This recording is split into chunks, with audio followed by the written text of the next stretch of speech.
Hi, everybody. This is a podcast where real doctors discuss fake medical emergencies. That means that unless you have cirrhosis of the liver from playing Hi Bob, this podcast is not medical advice.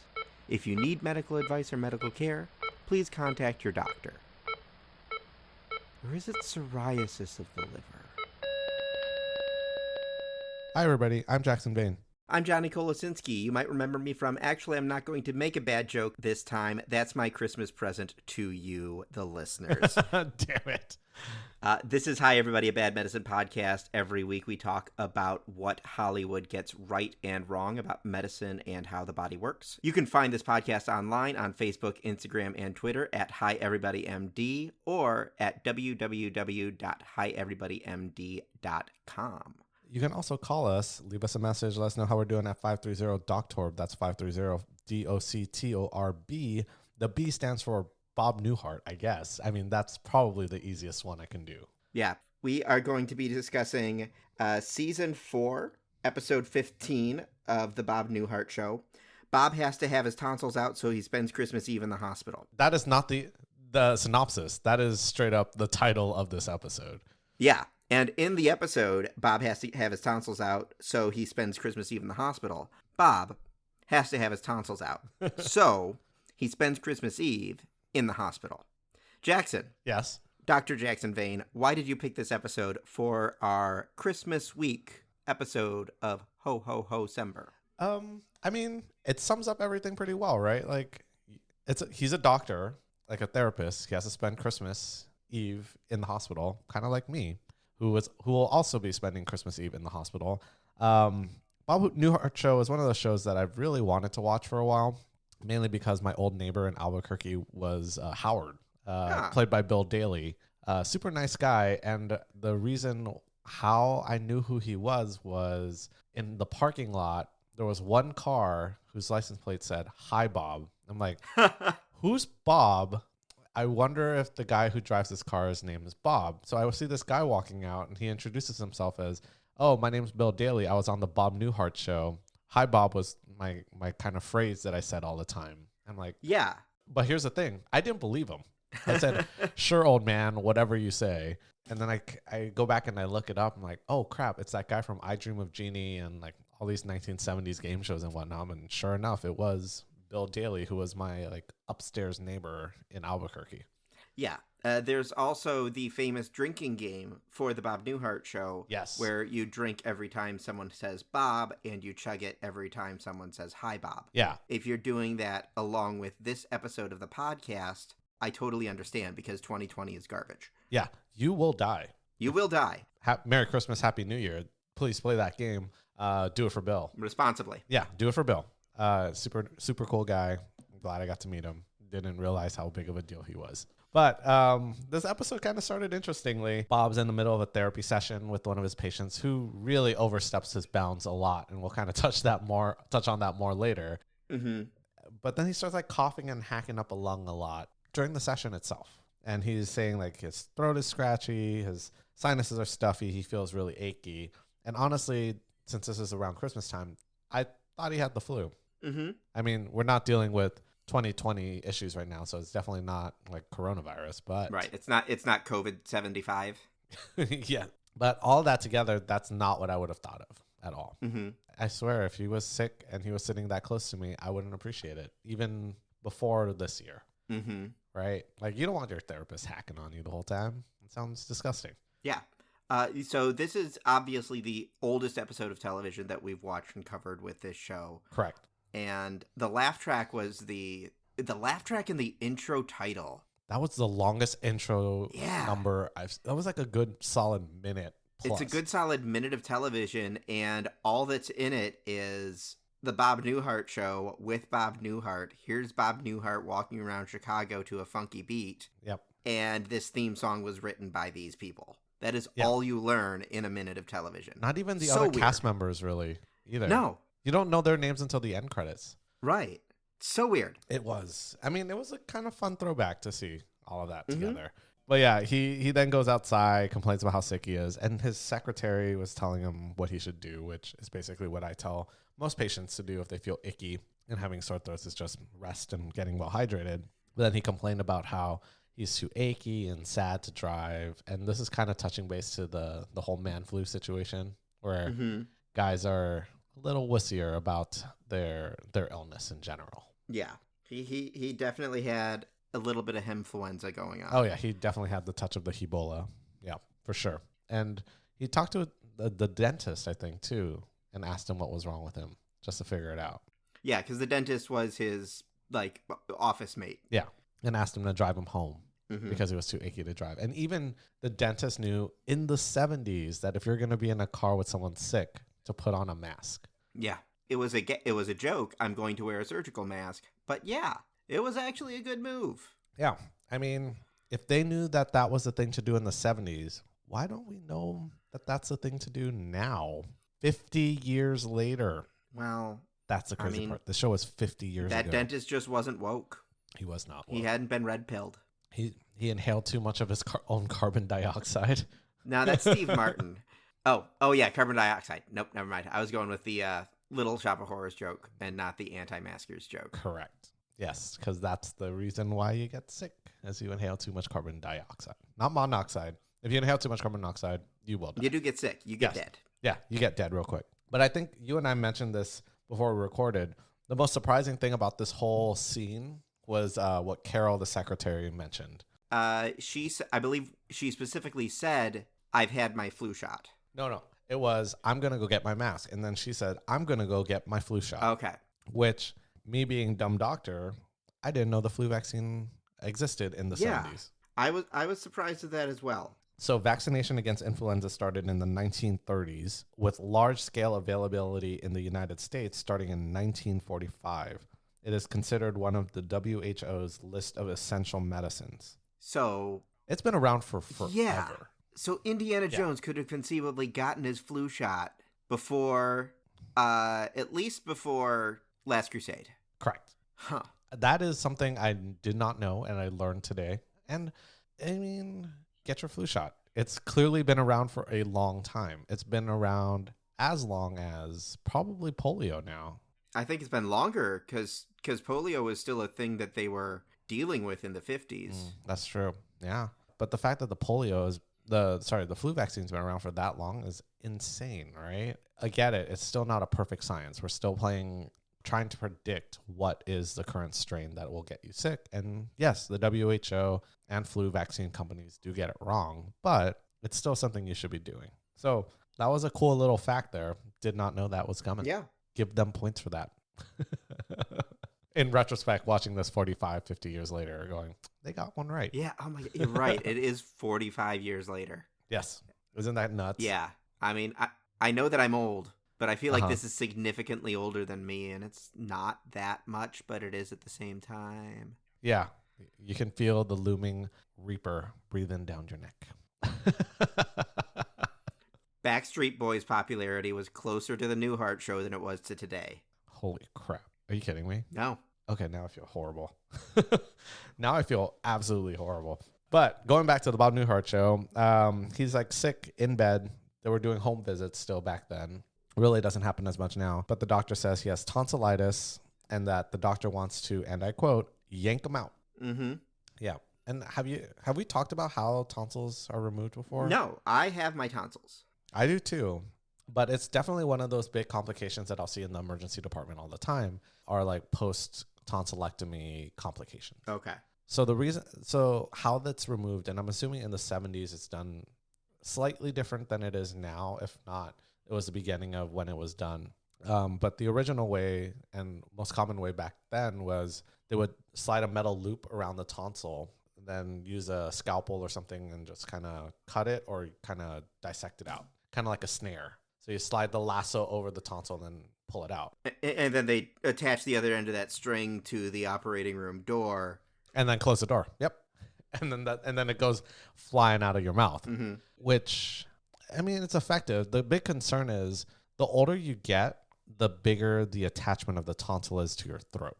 So when you're younger and like a little kid, it's a very minor procedure because the stalk that your tonsil hangs onto is narrower than the rest of the tonsil. So think of it like a teardrop that's attached to your throat. as opposed to the entire drop that's settled on the flat piece of table on your on the throat. So like the surface area that you have to scrape off is significantly higher as an adult than a kid. So there's more room for infection. More room for bleeding. That's really the biggest concern. So nowadays what they do is they use an electrocautery, which is just like an electric knife, and then they cut through, which stops the bleeding at the same time, and it kind of helps form scabs and whatnot. I have a feeling that people who listen to this podcast a lot are going to start thinking that we're being sponsored by an electric knife company. Electric knives are used a lot. It's a very common tool. It's an easy thing to use, and it gets real hot. Just don't touch it. Don't lick it. Don't lick it. I mean, that's a general rule of thumb. Don't lick the electric scalpel. Yes. Just like the popular children's board game in the 90s, don't whiz on the electric fence. Mm-hmm. That is a very, very important fact. Just don't lick it. But they also use lasers these days too. But the older you are, the more complications and the more concerns there are with removing the tonsils. And that was a joke that Bob was making that, they care about kids more because kids have longer to live was essentially here's me explaining the joke and making it not at all funny. But in actuality, he was right to be concerned about having the fact that he was not a 11-year-old having this procedure. Correct. And they were pretty hasty to remove those tonsils because it's a pretty serious surgery still. It is an easy surgery. It is pretty quick. The rate of complications is relatively low. It's about 1% for kids, 3% for adults. So it's 3 times as more dangerous than if you were a kid, which is crazy. I mean, it's still 3%, but when you say it in those terms, it sounds horrible, right? Yeah. And the indications for removing are recurrent tonsillitis, not just, hey, your tonsils are infected one time. We better go yank those babies out. You need to have at least 5 or 6 episodes before you should be getting removed in a year. Oh, wow. So, yeah, like you really have to have crappy tonsils for them to get removed, especially as an adult. There was like a theory that your tonsils help with your immune system, but that's kind of been debunked. That's actually one of the reasons why my tonsils weren't removed when I was a kid, because I used to get throat infections all the time. And my doctor was like, well, they help with your immune system, so we're just going to leave them in. But, you get strep throat a bunch of times, you probably should get them removed. Sleep apnea is actually another reason for you getting your tonsils removed. That makes sense. Yeah, because it kind of closes everything up. Yeah. If you have psoriasis of your throat, you can actually need to get those removed. I know. I'm just tossing out some crazy facts that I was looking up. So wait, psoriasis of the throat. Obviously, I only know one psoriasis, which is... Guttate psoriasis. What? That is what it's called. What's it called? Guttate psoriasis. Okay. And psoriasis is hardening? Well, it's still rashes on your skin, but it causes like a lot of bacterial infections in the upper respiratory tract. Okay. So if it like affects your throat, stuff like that, you got to get it removed. So psoriasis isn't your liver getting it. When I think of psoriasis, I think of psoriasis of the liver because that's cirrhosis. Oh, there we go. Yes. Psoriasis is that scaly skin that's kind of shiny and white. That you get plaques of. You can get psoriatic arthritis and stuff like that. Cirrhosis is if you drink too much. Yep. Okay. I was confusing the two there. Yeah. You're like, how do you get cirrhosis of the throat? That would be bad. Well, yeah, I was thinking, cirrhosis meant like hardening or something like that. Sure. And it can be, but like in this situation, it's just more infections. Psoriasis is an autoimmune disorder, so you probably have like a lowered or weakened immune system, which makes you more prone to throat infections. Okay. So those people get their tonsils removed. And then peritonsillar abscesses are the other thing too, that sometimes they'll take the tonsils out, but usually we'll drain those in the emergency department. That's like boils or whatever of the tonsil? So it's an abscess that forms next to your tonsils on like the side, like on the outer side of your tonsil. Okay. So when you come in with that, your tonsils are actually pushed to the center of your throat, and your uvula, the dangly part in the back of your throat, actually deviates. Like normally it hangs straight down, right? It'll point opposite to the direction of the infection. And your voice sounds like you ate a piece of hot potato. We call it hot potato voice. So it's like, oh God, I can't talk. I can't have a bit of hot food in my mouth. Oh, wow. That's how people talk. Yeah. And that's the other thing that Bob probably would have had, is some kind of raspy voice, which he didn't have. He did towards the tail end of things. Post-operation. Oh, that was post-operation? I thought he hadn't had the operation yet. No, that was post-operation. Okay. So I would have expected him having a sore throat and at least a raspy voice with all of that too. So understandable there. So the doctor says, oh yeah, you have tonsillitis one time. Let's just get them out. On Christmas Eve, like, what kind of doctor wants to do surgery on Christmas Eve? Like no patient wants to be in the hospital on Christmas Eve ever, or Christmas Day. We'll try really hard, at least in the emergency department, not to admit you unless we really, really, really have to, because you don't want to spend Christmas in the hospital. Most of us don't want to spend Christmas in the hospital either. It's the last place you want to be, right? So I kind of get Bob's pain. I have no idea why that doctor wants to do surgery on Christmas morning or Christmas Eve morning. That just sounds like the worst thing. Unless he was very, very concerned that it would escalate within like the next 48 hours. He's not that old. He'll make it. Get him some antibiotics. Mm-hmm. They're living in the golden time. Antibiotics are still working. There's not a lot of resistant bacteria. Toss some penicillin at him. It'll treat it.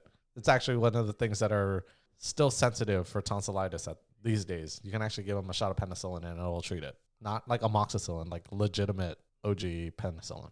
So give them a shot in the butt. It'll treat them. But they didn't. Yeah, but Bob gets a shot in the ass on Christmas Eve would not have been a title that made it past the censors. I could have said bum. Bob has to get his tonsils removed, so he gets a shot in the bum on Christmas Eve. That would have pushed it, but you know what? That would have been the highest viewed episode because that title is racy. Mm-hmm. Featuring Dennis Franz as Bob Newhart. Oh, God. That is a name I haven't heard in a long time, and I remembered how big of a deal it was when he showed his butt on national television. And it wasn't a good butt. No. Old man butt. Old man NYPD blue butt. Mm-hmm. No thanks. Hard pass, sir. But... Yeah. I knew it. I knew I was going to say something like that, and I'm so bummed about it. No! I'm so disappointed in myself right now. Anyways, he gets admitted to the hospital and deals with probably one of the most inappropriate candy strippers I've ever. Yeah, because she was approximately 123 years old. Yeah, she old. She real old. And she was doing all the nurse work. Yeah, so we know that the flu shot existed. Did nurses exist in 1975? I got to look that up. No, of course they existed. They still had the outfits and whatnot. I think back then, so they weren't. Because this would have been right around One Flew Over a Cuckoo's Nest. Yes. With Nurse Ratched. And they were all wearing the white and the sterile, and everyone's trying to look clean and whatnot. Fun fact, I was one of those candy strippers way back when, I think as a teenager. I think I saw more teenager hospital volunteers / candy strippers than I did old people hospital volunteers / candy strippers when I was a volunteer. Mm-hmm. Mainly because there was a bunch of people trying to be pre-med and stuff. Yeah. And I did not do half of the stuff they did. Or this lady did. Right, because she was delivering the food. So what is the role of it traditionally, or I guess in 90s, early 2000s, what was the role of a candy striper?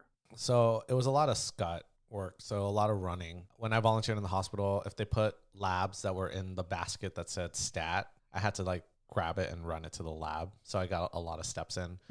Moving a lot of beds into the right place because the orderlies weren't doing it. So I got to do all that stuff. Delivering random blankets here and there, kind of doing like the very, very menial tasks. Cleaning toys that the patients have played with Cavi wipes or like pretty hardcore Clorox wipes basically, and then putting them back. I never made the beds. That was someone else's job. I definitely never delivered food unless it was just like crackers and juice. And that was after I cleared it with the doctor that it was okay to do that. Because if like a patient was trying to be sneaky, it's like, oh yeah, I can totally have food. And they were supposed to have surgery in an hour. You just canceled their surgery. Exactly.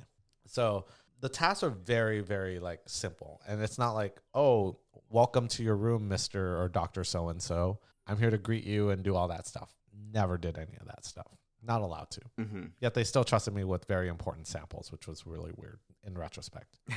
Especially now with the tube system, they don't have us doing runners or being runners anymore, or I don't have my volunteers through running anymore. Well, my dad was a pharmacist at a hospital for decades, and they had the tube system at least as far back as 1987 or 1988, which is the earliest I can remember visiting him at work. So apparently the hospital I worked at, I was the tube. Yeah, you were the tube.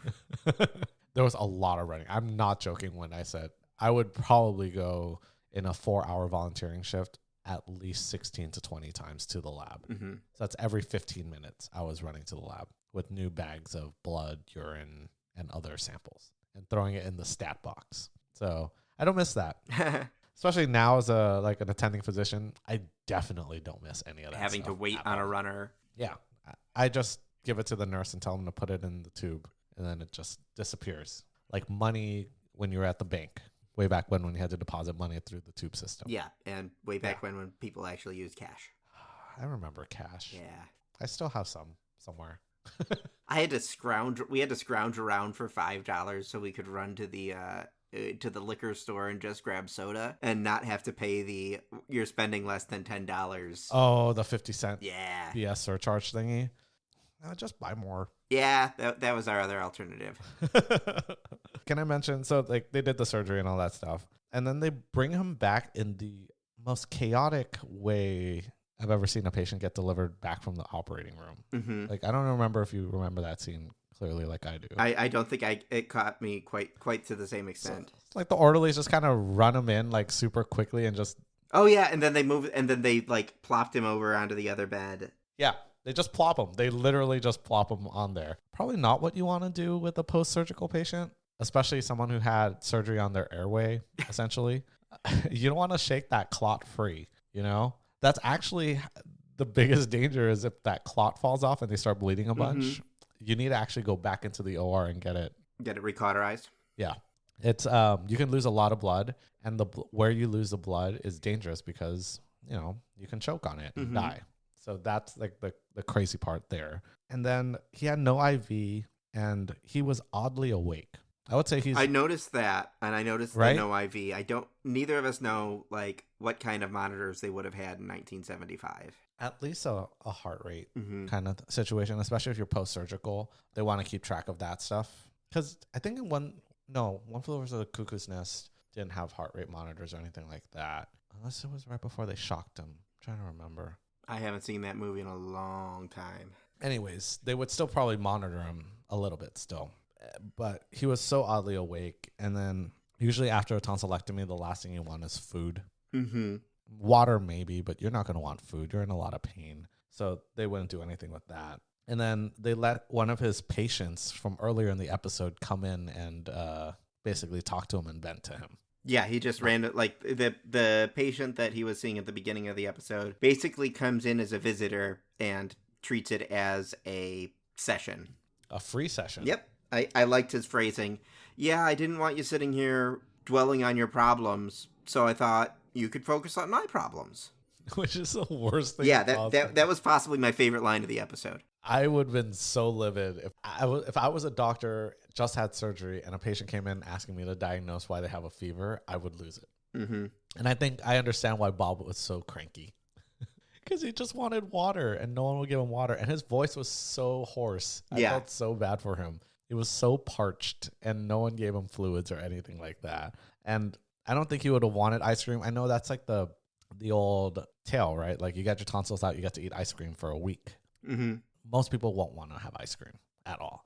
And I definitely don't think he would want to have Christmas dinner either. Right. Yeah, he'd want to have room temperature water. Maybe the mashed potatoes. I will say he'll probably at most want to eat the mashed potatoes. There's no indication for him to eat any of that food through a straw, though. Like, not at all. Mm-hmm. Like, do you know what the indication for actually having like a pureed diet would be? Jaw issued? Yeah. Yeah, so if you can't chew... Wired jaw. That's what I was going to say. Wired jaw, broken jaw.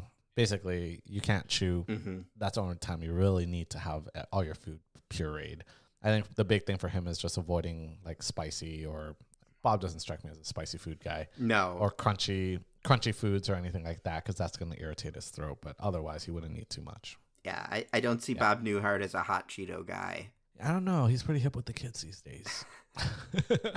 I mean, he was like on like the Conan O'Brien podcast not too long ago, and just listening to him still talking, he's still like with it and crazy. He's 91. I know he's old as hell, but he is still super stupid funny, and it's kind of crazy. Yeah, how still quick-witted he is at 91. So it kind of gives you appreciation about this. Like, what, he was 40 when this episode came out? Yeah, I think you're right around. But he looks like he's pushing 70. I'm sorry, he looked so old. Yeah, even back then. You don't have television stars that look like Bob Newhart anymore. No, which is a shame, because I think that especially in the realm of comedy, you miss out on a lot. Yeah, and I think this is one of those clear indications too. Is there anything else I wanted to touch on this episode though? Oh, he's grumpy. He wants out all the time. And I think that was I remember when I was working in the hospital in the inpatient side, that was a big thing. On Christmas Day, everybody wanted to go home. Even if they weren't ready to go home, they all wanted to leave the hospital. And I think that's kind of how Bob felt too. And I get it. It's like a big holiday and you don't want to be around beeping and crying and screaming all day long. It's the worst. Yeah. But then he goes visiting the children's ward and just walked up there and hung out with kids, which me saying that sentence now doesn't sound right. Yeah. We were talking as in our pre-recording session. Like I said, my dad worked in the hospital, and he was a peds and neonatal pharmacy specialist. And so when I did my high school volunteering, some of it was in the hospital and in the peds ward. And even when I wasn't like a volunteer and I was just hanging out after work because the hospital was across the street from my high school, I would go in and hang out in the peds ward and, talk to some of the kids and things like that. That sort of thing, even with like my level of access, would not happen now, I assume. Yeah. You have to sign so much more paperwork just to even rotate through a hospital, let alone a pediatric hospital. And also, it's usually like a locked and very controlled entry. Like you need to scan in to even get in.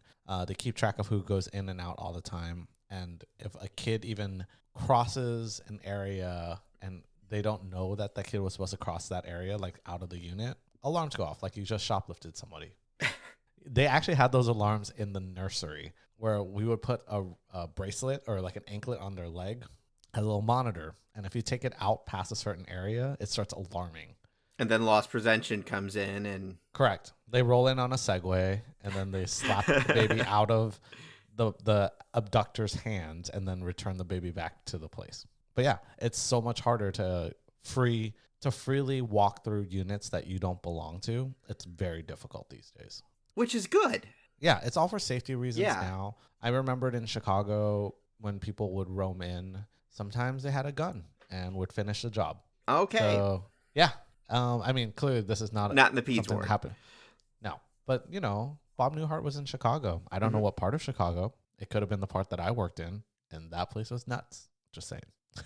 I was reading the IMDb trivia, and apparently on his walk, they showed, where his office is and where his apartment is, and on the walk in the opening credits, he goes 55 blocks out of his way on his walk into work. He walked 55 blocks? Yeah, because I think they just wanted to get various parts of the Chicago skyline in the shot. So I'm trying to think, are these short blocks or long blocks? Because long blocks are a quarter mile each. So if he walked 55 long blocks, that's over 10 miles. Yeah.